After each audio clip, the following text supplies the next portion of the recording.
आपके सारे सपने सच होंगे, पर इसके लिए पहले आपको सपने देखने होंगे। नमस्कार दोस्तों, आज हम आपको बताएंगे कि कैसे अवचेतन मन की शक्ति को इस्तेमाल करके आप अमीर बन सकते हैं। आप जितने भी अमीर लोगों को देखते हो, आपको क्या लगता है कि उनके पास इतना पैसा कहां से आता है? जी हाँ दोस्तों, इसका राज है आपके अवचेतन मन की शक्ति। जिसने भी इस शक्ति को अपने अनुसार इस्तेमाल करना सीख लिया, फिर उसको लाइफ में कामयाब होने से कोई नहीं रोक पाएगा। तो आज की वीडियो देखने के बाद आपकी लाइफ में एक बहुत बड़ा चेंज आने वाला है। तो जो अपनी लाइफ में कामयाब होना चाहते हैं, वो वीडियो को थोड़ा सा भी मिस मत कीजिएगा। वीडियो देखने वाले सभी सम्मानित सदस्यों का दिल की गहराइयों से स्वागत और धन्यवाद। तो चलिए वीडियो शुरू करते हैं। दोस्तों, अगर आप अपने अवचेतन मन को नियंत्रण में कर लेते हैं, तो उसके लिए भूत, भविष्य और वर्तमान कुछ भी मुश्किल नहीं रह जाता है।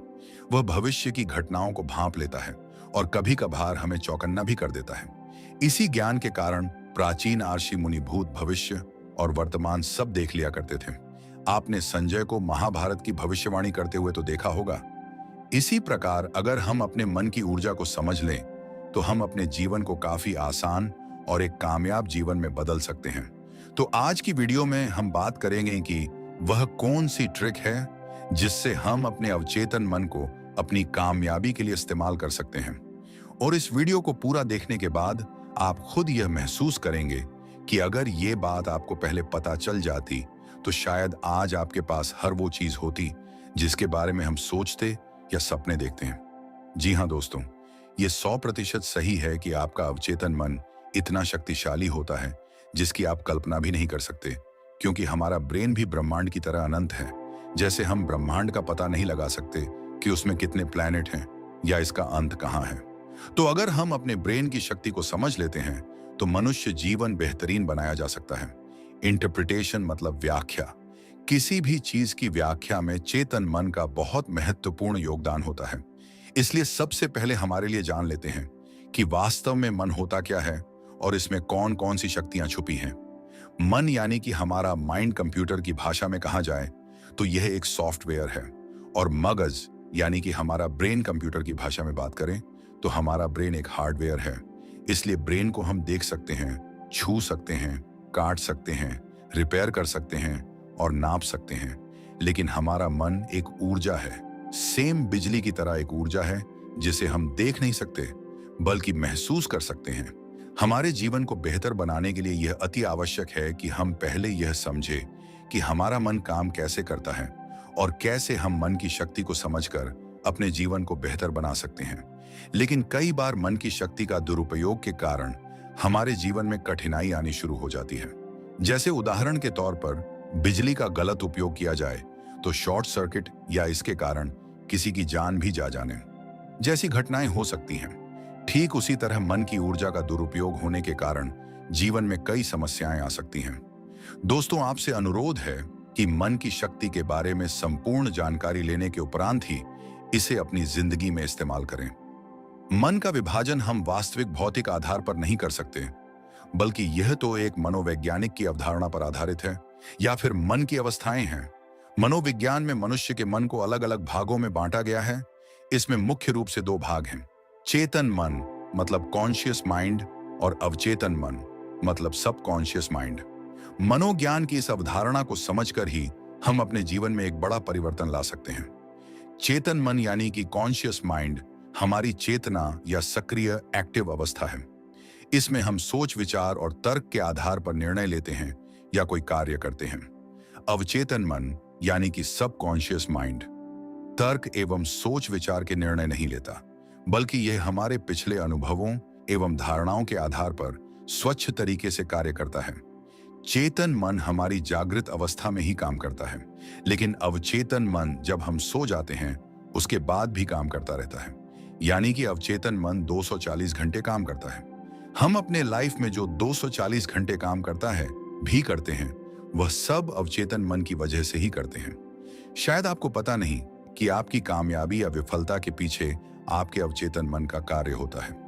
अगर आपके अवचेतन मन में नकारात्मकता के विचार, जैसे कि किसी भी काम को करने से पहले डरना, एग्जाम देने से पहले फेल होने का डर, बीमारी ना होते हुए भी अपने आप को बीमार महसूस करना, अपने आप को एक फेलियर महसूस करना, कहने का मतलब है कि जितनी भी नकारात्मकता वाली बातें हैं, अगर आप बार बार अपने मन में लाओगे तो आपको ये सारी चीजें मिलनी शुरू हो जाएंगी। और इसके विपरीत अगर आप अच्छी सोच वाले विचार, जैसे कि मैं एक बहुत बड़ी गाड़ी खरीदूंगा, मैं सक्सेसफुल इंसान हूं, या बहुत जल्द ही मैं एक कंपनी का मालिक बनने वाला हूं, अगर ऐसे सकारात्मक विचार अपने मन में लाते हैं तो आपको निश्चित ही सब कुछ मिलेगा। क्योंकि हमारा सबकॉन्शियस माइंड हमारे द्वारा बार बार दोहराई गई बातों को सच करने में लग जाता है। अब वो आपके ऊपर होता है कि आप कैसी धारणाएं अपने मन तक पहुंचते हैं। दोस्तों, अपने अवचेतन मन का इस्तेमाल करके हम जो कुछ भी सीखते हैं वही हम जिंदगी भर करते रहते हैं। उदाहरण के तौर पर जब भी कोई व्यक्ति पहली बार बाइक चलाना सीख रहा होता है तो उसे बाइक को ध्यानपूर्वक नियंत्रित करना पड़ता है।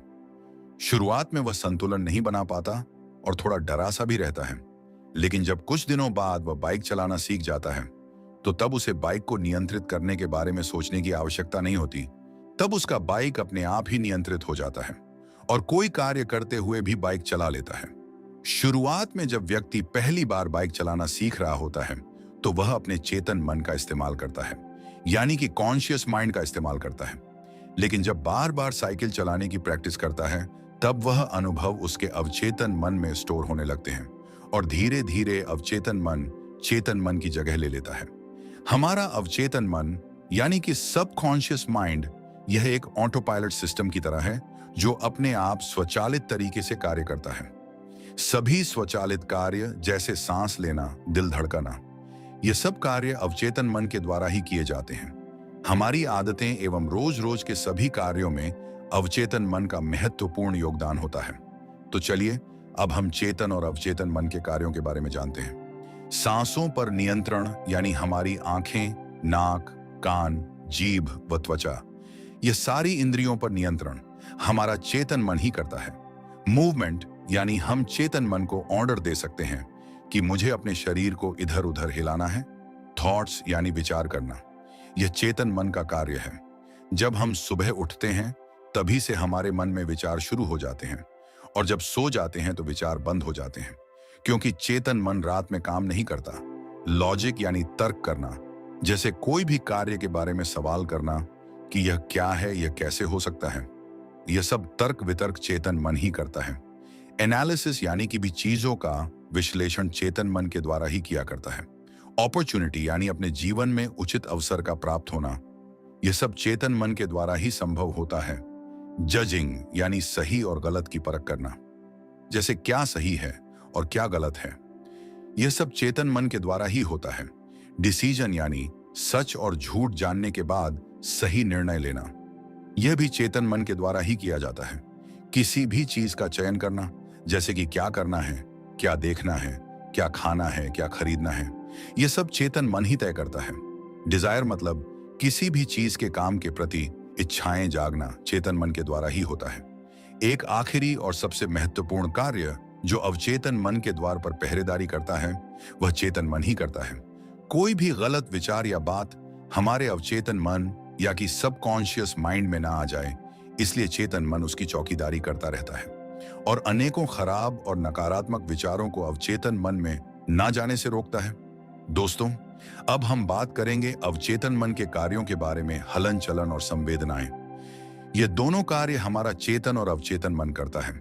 यानी जब हम जागृत अवस्था में होते हैं तब हमारे शरीर का चाल चलन और संवेदना पर पूरा कंट्रोल हमारे चेतन मन के पास होता है, लेकिन जब हम सो जाते हैं तब यह काम हमारा अवचेतन मन करता है। रिफ्लेक्स यानी अवचेतन मन की शक्ति हमें आपातकालीन स्थितियों से बचाती है, जैसे अग्नि पर पैर पड़े तो अचानक से हटा लेते हैं, सांप देखकर उल्टे ही भाग खड़े होते हैं, सीढ़ियों से गिरते गिरते संभल जाते हैं। दोस्तों, ईश्वर ने हमारे मन मस्तिष्क में एक ट्रांसमीटर और एक रिसीवर फिट कर रखा है जो इतना शक्तिशाली है कि पूरे ब्रह्मांड में इतनी शक्तिशाली मशीन किसी इंसान ने नहीं बनाई होगी, लेकिन हम इस मशीन को चलाना नहीं जानते। इसलिए इसकी शक्तियों से अनजान है। इस पद्धति का उपयोग करके हम दूसरे लोगों की मन की बात तक जान सकते हैं। इस पद्धति को सीखने की पूरा प्रोसेस आगे के चरण में अलग से बताया गया है। मेमोरी पावर मतलब याद कथी या दक्ति के 3 स्टेप होते हैं: रजिस्टर रेस्टोरेशन और रिकॉलिंग रजिस्टर। और रिकॉलिंग चेतन मन का विषय वस्तु है, जबकि स्टोरेज अवचेतन मन से जुड़ा होता है। यदि स्टोरेज सही से हुआ हो तो रिकॉलिंग आसान हो जाता है। अगला काम जो अवचेतन मन करता है वह अंतरात्मा की आवाज बनकर हमें सचेत करता है। जैसे जब भी हम कोई गलत कार्य करते हैं तो अंदर से आवाज आती है कि यह काम गलत, यानी भगवान ने इंसान को गलत कार्य से रोकने के लिए उसके भीतर एक रडार सेट कर रखा है जो अवचेतन मन के द्वारा नियंत्रण में आता है। त्रिकाल यानी हमारे अवचेतन मन से भूत, भविष्य और वर्तमान कुछ भी नहीं है। यह त्रिकालदर्शी है। यह भविष्य की घटनाओं को भांप लेता है और कभी कभार हमें चौकन्ना भी कर देता है। इसी ज्ञान के कारण प्राचीन आर्षि मुनि भूत, भविष्य और वर्तमान सब देख लिया करते थे। संजय ने महाभारत की भविष्यवाणी इसी के आधार पर की और इसी के आधार पर नास्त्रदमस इतना प्रसिद्ध हुआ। आईक्यू यानी कि इमोशनल कोश, भावनात्मक गुणांक। उच्च आईक्यू ही सफलता का मानक नहीं है, बल्कि आईक्यू ही व्यक्ति को सफल बनाता है। उच्च शिक्षित व्यक्ति कभी कभार आईक्यू के कारण ही बड़ी हानि पहुंचा सकता है। अभिनेत्री दिव्या, भारतीय हिटलर, गुरुदत्त सब बहुत उच्च आईक्यू के थे, पर इनमें आईक्यू उच्च नहीं था, इसीलिए इन सब ने आत्महत्या की थी। इसलिए अगर आईक्यू बढ़ाना है तो सबसे पहले अपने सकारात्मक भावनाओं को बढ़ाना होगा। विजडम यानी कि बुद्धि का सही समय पर सही निर्णय लेना अवचेतन मन की विशेषता है। इसीलिए जब जब आप किसी असमंजस में पड़ने वाले हो तो निर्णय अपने अवचेतन मन पर छोड़ दें। यह आपको विश्वास के अनुरूप सबसे उत्तम रिजल्ट बताएगा। मेंटल क्लॉक यानी हमारे अवचेतन मन के पास एक ऐसी घड़ी है जो हमें एक सही समय पर उठा देती है। दोस्तों, मैं कभी कभी अलार्म सेट नहीं करता, बल्कि अपने मन को कमांड देता हूं कि मुझे इतने समय पर उठ जाना है, जिससे मन बिना देरी किए ही मुझे उठा देता है। आपके साथ ऐसा होता है या नहीं? कमेंट्स में जरूर बताएं। मेंटल कैलेंडर यानी अपने जीवन में जो भी पाना है उसकी एक निर्धारित समय सीमा का उल्लेख जरूर कीजिए। तभी अवचेतन मन उस पर सही तरीके से कार्य कर पाएगा। हीलिंग पावर यानी अवचेतन मन का इस्तेमाल करके आप बीमार शरीर को भी ठीक कर सकते हैं। एक बार एक आदमी कैंसर रोग से बहुत पीड़ित था और कैंसर भी इतना भयानक था कि शहर के सबसे मशहूर डॉक्टर ने भी इलाज के लिए मना कर दिया था। उसका एक लड़का था जो अपने पिता की हालत देखकर बहुत दुखी रहता था। उसने अपने पिता का बड़े से बड़े डॉक्टर से इलाज करवा कर देख लिया, फिर भी कोई इलाज नहीं मिला। तभी उसने किसी योगी से अवचेतन मन के बारे में सुना। उसके मन में एक ख्याल आया कि क्यों ना मैं अपने पिता के अवचेतन मन से ही उनके शरीर को ठीक कराऊं। वह सोचने लगा कि अगर मैंने अपने पिता के अवचेतन मन को जगा दिया या विश्वास दिला दिया तो उनका अवचेतन मन ही शरीर को ठीक कर सकता है। उसके बाद उस लड़के ने पेड़ से एक लकड़ी तोड़ी और लकड़ी को ले जाकर अपने पिता को दे दिया और उनसे कहा कि आज मैं एक बहुत महान बाबा से मिला जो बड़े ज्ञानी हैं। उनके पास हजारों लोग आते हैं और वह बाबा हर समस्याओं का समाधान करते हैं।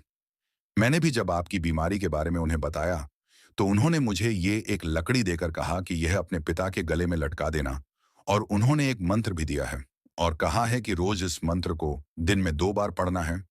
इससे तुम्हारे पिता 1 महीने में ही बिल्कुल ठीक हो जाएंगे। उसके पिता को यकीन हो गया कि अगर यह लकड़ी महान बाबा ने दिया है और मंत्र बताया है तो यह मुझे जरूर फायदा करेगा।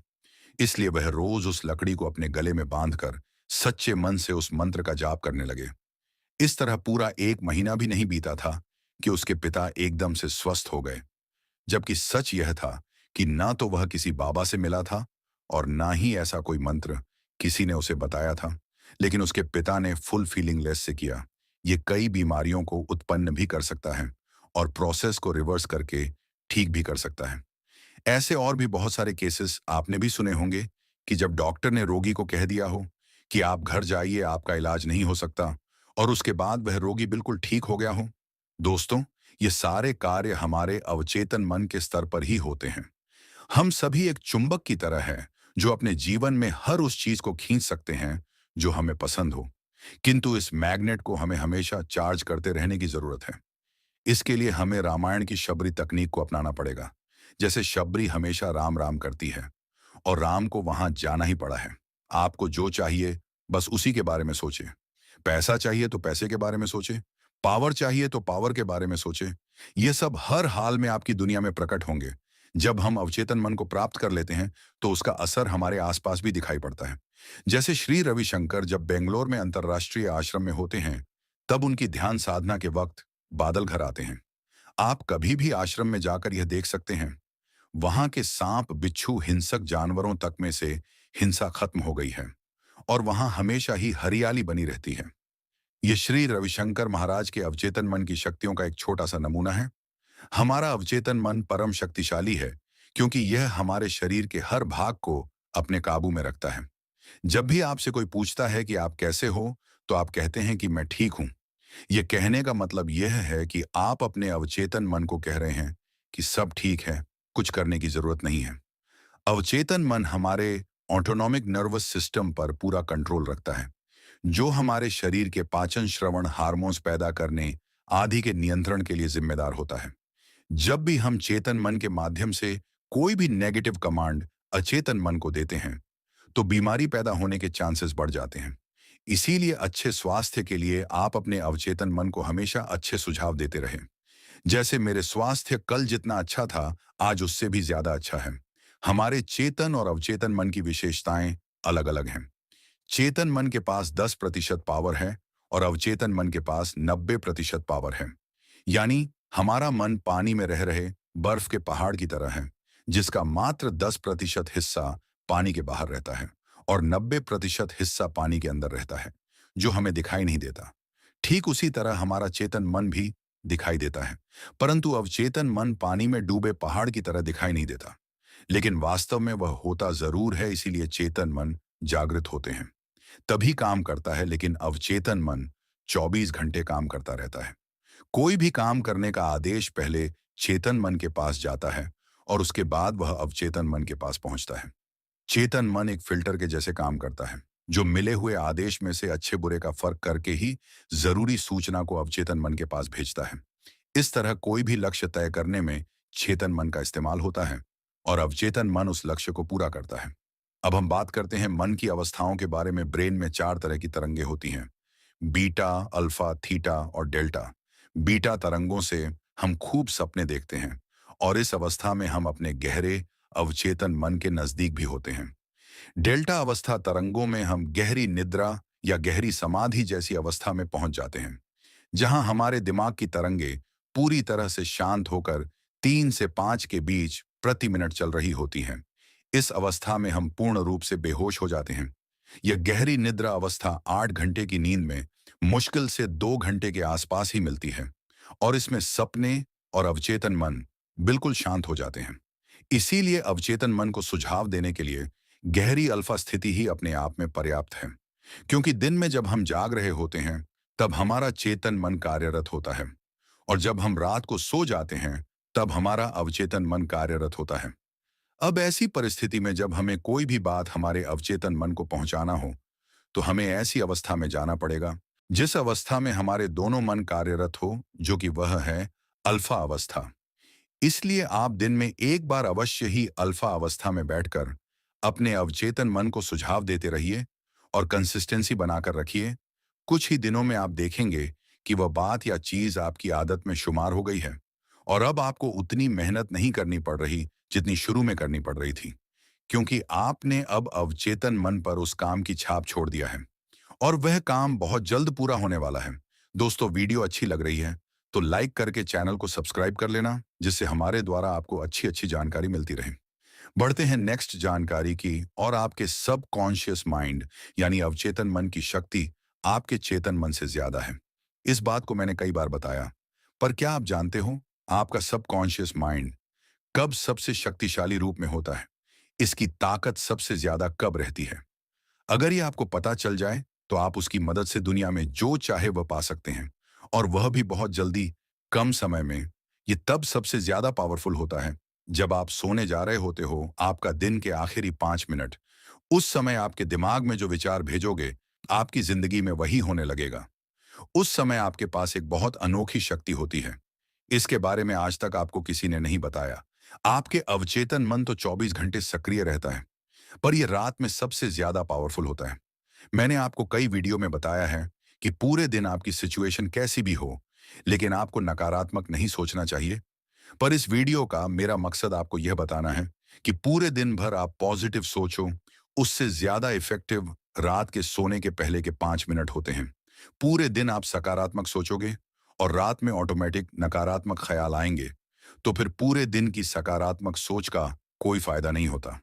और इसके उल्ट अगर आपका पूरा दिन बेकार भी गया और अगर आप उन 5 मिनट में जो मैं बोल रहा हूं उसे आपने किया, तो वह ज्यादा असरदार होगा। उन 5 मिनट में आप एक काम करके दुनिया में जो चाहे वह पा सकते, चाहे वह कोई चीज हो या कोई इंसान।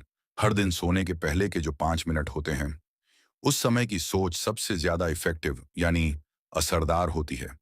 वह आपकी जिंदगी को बहुत गजब तरीके से इफेक्ट करता है। हम लोगों में से ज्यादातर लोग जब रात को सोने जाते हैं, तो जो सोने के पहले के 5 मिनट होते हैं, उसमें उन सब चीजों के बारे में सोचते हैं जो नेगेटिव होती हैं।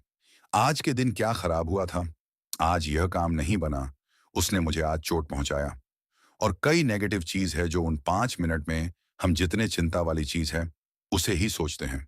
और सच बताऊं तो इसमें आपकी भी कोई गलती नहीं है। ये तो आपके दिमाग की नेचर ही है। इस सृष्टि ने हमारा ब्रेन ही वैसा बना दिया है। आप मुझसे कहोगे कि हमें आखिर उन 5 मिनट में करना क्या है। आपको क्या करना है, आपको सिर्फ उसे रिवर्स यानी उसे उल्टा कर देना है। आप वह सब सोचते हो जो नेगेटिव है, तो आपको उसी समय उन सब चीजों को सोचना है जो पॉजिटिव है। मैं जानता हूं कि यह आपको एक छोटी सी चीज लग रही होगी, पर यह आपकी जिंदगी को पलट सकती है। रात को जब इंटरनेट चलाना बंद कर दो, उसके बाद जब आप सोने के लिए जाते हो, तो उस समय आप अपनी बैकबोन को स्ट्रेट यानी कमर को सीधा करके लेट जाना है। फिर आपको 10 बार गहरी सांस को लेना है और फिर आपको विजुअलाइजेशन करना होगा। आप ये सोचना कि आप अपने अंदर मौजूद सब कुछ पाने की जो अनोखी शक्ति है, वह जो चमत्कारी ऊर्जा है, वह आपके दिमाग के चारों तरफ घूम रही है। आपका दिमाग अंदर बाहर दोनों जगह से एक ऊर्जा से भर रहा है। जब आप यह सब कर रहे होंगे, तब आप देखेंगे कि आपका दिमाग ऑटोमेटिक शांत होने लगेगा। जब आपका दिमाग शांत हो जाए, उसके बाद आप उन सब चीजों के बारे में सोचना शुरू करना जो आप चाहते हो। अपनी पूरी ऊर्जा उसी में लगा दो और जो चाहते हो उसके बारे में सोचते रहो, तब तक जब तक आपको नींद ना आ जाए। मतलब जब तक नींद ना आए, तब तक जानबूझकर जितने सकारात्मक चीज हैं, उन सब चीजों के बारे में सोचो। और इस वीडियो को बनाने का मेरा मकसद ये बताना है कि इस विजुअलाइजेशन तकनीक को आप उसी वक्त ट्राई करो जब आप सोने जा रहे होते हो, क्योंकि उसी वक्त यह किसी और समय के मुताबिक हजारों गुना ज्यादा असरदार होता है। आप लोगों में से कुछ लोग कहेंगे कि पर अगर हमने 5 मिनट सोच भी लिया तो क्या फर्क पड़ जाएगा, और यह आखिर काम कैसे करता है, इसे तो आप जरूर जानना चाहोगे। मैंने आपको अवचेतन मन के बारे में कई चीजों को बताया है, पर सबकॉन्शियस माइंड की एक कमजोरी के बारे में भी सुन लो। इस दुनिया में जितने भी पावरफुल चीज हैं, सबकी कोई ना कोई कमजोरी होती है। और सबकॉन्शियस माइंड की भी एक कमजोरी है, और वह कमजोरी है डिस्टिंक्शन यानी फर्क को समझने की कमजोरी। आप जो सोचते हो, आपका सबकॉन्शियस माइंड उन्हीं सब चीजों को आपकी तरफ खींचता है, पर उसे एक्चुअली ये नहीं पता होता कि क्या रियल है और क्या फेक है। इसीलिए जो आप सोचते हो उसे वह रियल मान लेता है और उसी पर कार्य कर आपके सपनों को पूरा करने में लग जाता है। यह आपके ऊपर है कि सपने या सोच सकारात्मक हैं या नकारात्मक। मतलब आप रात को सोने के पहले नेगेटिव चीजों को सोचते हो, तो वह आपके लिए तो सिर्फ एक ख्याल है, पर आपके सबकॉन्शियस माइंड के लिए वह एक असली सिचुएशन होता है। और हमारी डिफिकल्ट आदत डेली रात को नेगेटिव चीजों को सोचना होता है, और इसलिए आपका सबकॉन्शियस माइंड उसे रियल मान लेता है। आपका सबकॉन्शियस माइंड खुला हुआ है, और उसी के चलते जब रात को आप नेगेटिव चीजों को सोचते हो, तो आपका सबकॉन्शियस माइंड उसे ही रियल मान लेता है, और असल में आपकी जिंदगी में वही होने लगता है। सोने के 5 मिनट पहले अगर आपने कुछ नेगेटिव चीजों को सोचा, तो आपका आप अवचेतन मन उसे एक सजेशन की तरह लेता है। इनडायरेक्ट आप उसे कह रहे हो कि मेरी जिंदगी की सिचुएशन वैसी कर दो। अगर आप डेली रात को उन सब चीजों के बारे में सोचोगे जो नहीं होना चाहिए, उन सब परिस्थितियों के बारे में सोचोगे जो आप अपनी जिंदगी में नहीं देखना चाहते, तो जाहिर सी बात है आपके साथ वही होने लगेगा। और अगर आपकी जिंदगी में कुछ अच्छा भी होने वाला होगा ना, तो वह नहीं होगा। इसी नेगेटिव सोच के चलते डायरेक्ट नकारात्मक चीजों में बढ़ा रहे हो। मैं दुखी हूं, मेरे साथ कुछ अच्छा नहीं हो रहा। रात के सोने के पहले उस पावरफुल यानी शक्तिशाली समय के दौरान इन सब चीजों को बोल बोल के आप इस ब्रह्मांड की प्रोग्रामिंग को बदल रहे हो। इसके बदले आप अपने आप से बोलना कि मैं खुश हूं, मैं लकी हूं, मेरा अगला दिन अच्छा जाएगा, मजा आएगा। आपकी सोच आपकी लाइफ के प्रोग्रामिंग को बदल सकती है। आपका सबकॉन्शियस माइंड एक बैंक की तरह है जिसमें बहुत सारे पैसे हैं। उन पैसों से आप जो चाहे वह खरीद सकते हो। वह जो पैसा है, वह आपकी सोच है। आपको सही जगह पर खर्च करना चाहिए। वह जो मार्केट है, वह यह दुनिया है। इसीलिए आपकी जो सोचने की शक्ति है, उसे सही जगह पर इस्तेमाल करो। सही चीजों को, पॉजिटिव चीजों को सोचो। लाइफ में चाहे कुछ भी कर लो, सबसे ज्यादा इंपॉर्टेंट आपकी सोच है। अगर नेक्स्ट दिन आपका एग्जाम है, तो रात को सोने के पहले टेंशन लेने के बदले आप सकारात्मक सोचो। अगर कल कुछ जरूरी काम करना है आपको, तो रात को सोने के 5 मिनट पहले ही सोचना शुरू कर दो कि अगले दिन जो होगा वह अच्छा होगा। इससे आपकी सफलता की चांसेस बढ़ जाएगा। सोने के बीच की वह टाइम एकदम चमत्कारी समय होती है। तो इस समय का पूरा फायदा कैसे उठाएं, वह मैंने आपको बता दिया है। एक काम करो, आज रात ही आप इसे ट्राई करना। आज रात को सोने के पहले आप जानबूझ के जितने सकारात्मक चीज हैं, उसे सोचना और देखना। 95% चांसेस है ये आपका अगला दिन अच्छा जाएगा। ये जानकारी कैसी लगी, नीचे कमेंट जरूर करना। अच्छा लगा तो इस वीडियो को लाइक और शेयर भी कर देना। और अगर आप यहां तक वीडियो देख रहे हैं, तो आपकी लाइफ में एक बहुत बड़ा बदलाव आने वाला है। बढ़ते हैं अगली सीख की तरफ। इस वीडियो को शुरू से लेकर एकदम लास्ट तक देखना, क्योंकि आपको जो ज्ञान, जो इंफॉर्मेशन इस वीडियो में मिलने वाली है, उसकी कोई कीमत नहीं है और कोई दूसरा आपको कभी बताएगा भी नहीं। आप अपने दिमाग को बिजली की तरह तेज कर सकते हो। ये पूरी तरह से संभव है। ये कोई सच या कोई फिक्शन नहीं है, ये एक फैक्ट है। क्योंकि हमारा दिमाग एक मोबाइल या कंप्यूटर की तरह है। जिस तरह आपके मोबाइल फोन में प्रोसेसर की स्पीड होती है, मेगाहर्ट्ज में, और रैम की साइज होती है जीबी में, बिल्कुल उसी तरह आपके दिमाग की भी कुछ शक्तियां होती हैं। और वही तय करती है कि आपका दिमाग कितना फास्ट काम कर रहा है। बिल्कुल उसी तरह जिस तरह एक मोबाइल फोन की रम और प्रोसेसर तय करता है कि वह फोन कितना फास्ट काम करेगा, आप अपने दिमाग की रैम और प्रोसेसर को भी बूस्ट कर सकते हो। इसके बहुत सारे टेक्निक होते हैं, यानी तरीके होते हैं। ऐसे तो बहुत सारे मुश्किल तरीके हैं, पर आज हम आसान तरीके जानेंगे जिससे आप अपने दिमाग को फास्ट यानी बहुत तेज बना सकते हो। सुबह उठने के बाद आप 5 मिनट की एक तकनीक को फॉलो कीजिए। आप ज्ञान मुद्रा में बैठ जाएं। उसके बाद आप सिर्फ 4 बार जोर जोर से सांस लो। आपको अपने नाक के दोनों साइड से नहीं, एक साइड से सांस लेना है। आप अपने राइट यानी दाएं हाथ के किसी भी अंगुली यानी फिंगर से अपने राइट यानी दाएं नाक को बंद करने के बाद आप अपने लेफ्ट यानी बाएं नाक से सांस लो और छोड़ो। और फिर बिल्कुल ऐसे ही इसके उल्टे अपने लेफ्ट यानी बाएं हाथ से बाएं नाक को बंद कर दो और अपनी राइट यानी दाएं नाक से सांस लो। 15 बार राइट और 15 बार लेफ्ट साइड से सांस लेना है। सामान्य तौर पर आप अपने दोनों नाक से सांस लेते हो, और इस तकनीक में फर्क यह है कि आप अपने एक नाक के सांस ले रहे हो। और यह ध्यान रखना, सांस आपको जोर जोर से लेना है। मतलब जैसे आप नॉर्मली यानी सामान्य तरीके से लेते हो, वैसे नहीं लेना है। आप जोर जोर से जितनी हवा अपने अंदर खींच सको, उतना खींचना कम से कम 5 मिनट के लिए डेली करना है। जब आप अपने लेफ्ट यानी बाएं नाक को बंद करके सिर्फ दाईं नाक से सांस लेते हो, तब वह सांस ऑक्सीजन आपके दिमाग की लेफ्ट हेमिस्फीयर यानी बाएं तरफ के दिमाग में जाती है और आपके दिमाग की उस लेफ्ट यानी बाई साइड की ऊर्जा को बढ़ाती है। और आपकी जो लेफ्ट साइड की ब्रेन है, वह आपकी दिमाग की तार्किक कैपेबिलिटी यानी तर्क क्षमता को कंट्रोल करती है।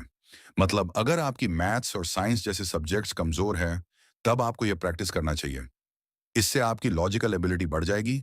तब आपको यह सब्जेक्ट बिल्कुल बच्चों का खेल लगने लगेगा। लॉजिक बढ़ने से आप बहुत तेज हो जाओगे। मतलब आपको कोई भी डिसीजन लेने में दिक्कत नहीं होगी। आपको झट से समझ आ जाएगा कि आपको यह करना चाहिए या फिर यह करना चाहिए।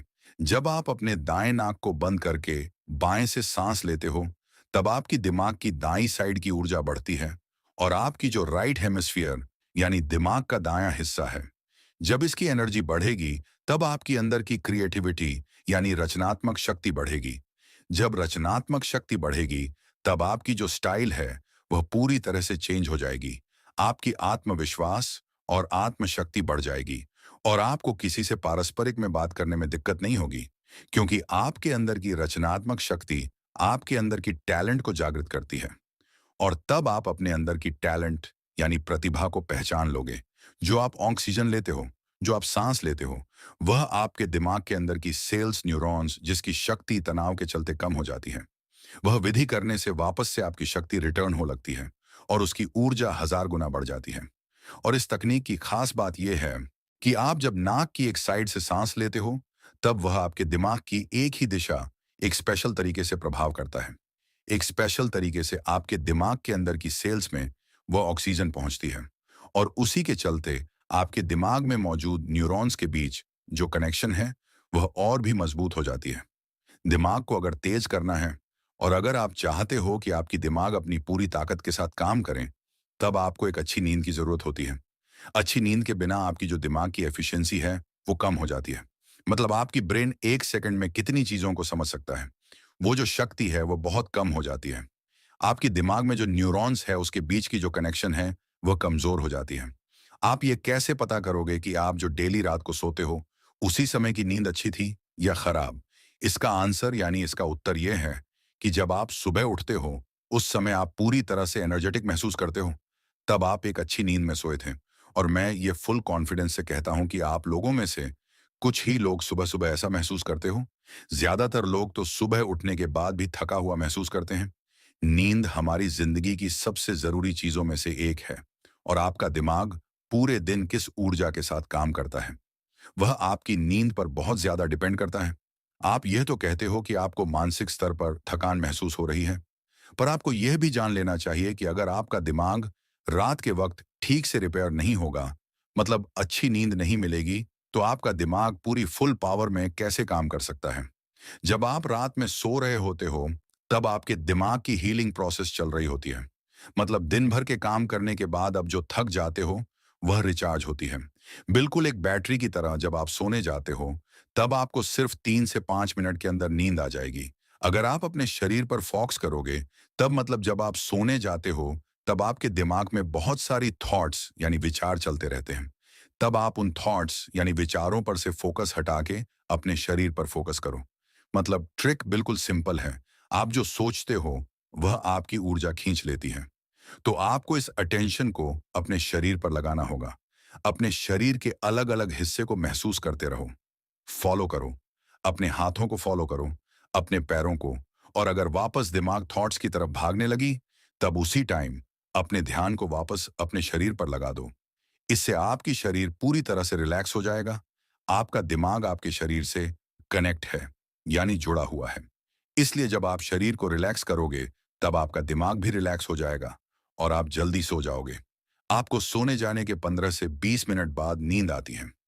अब बस 5 से 10 मिनट बाद नींद आ जाएगी और अगर आप इस फॉक्स वाली ट्रिक से सो गए, तब आपकी नींद काफी गहरी होगी, क्योंकि आप अपनी ऊर्जा बिना मतलब वाली थॉट्स पर खर्च नहीं कर रहे हो। और अगर आपको गहरी नींद आएगी, तब आपकी दिमाग की पावर बहुत बढ़ जाएगी। दूसरे शब्दों में कहूं तो दिमाग तेज हो जाएगा।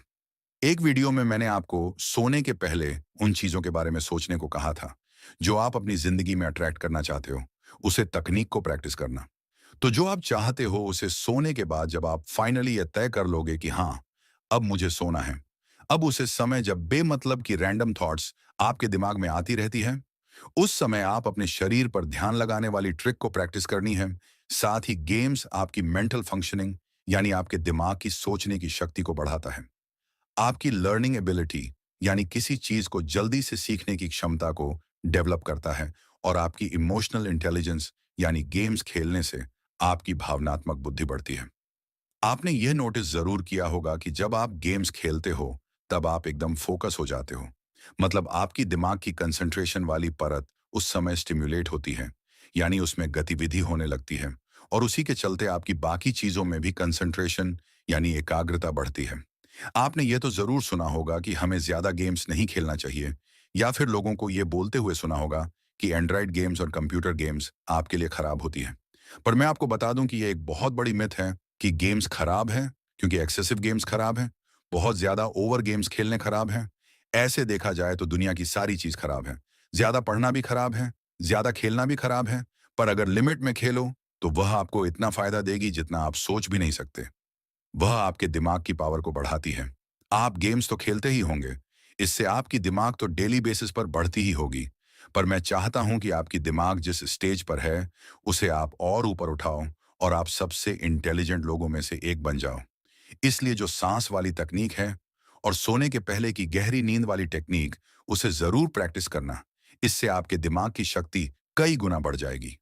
आपका दिन शुभ हो, मंगलमय हो। जय हिंद, जय भारत।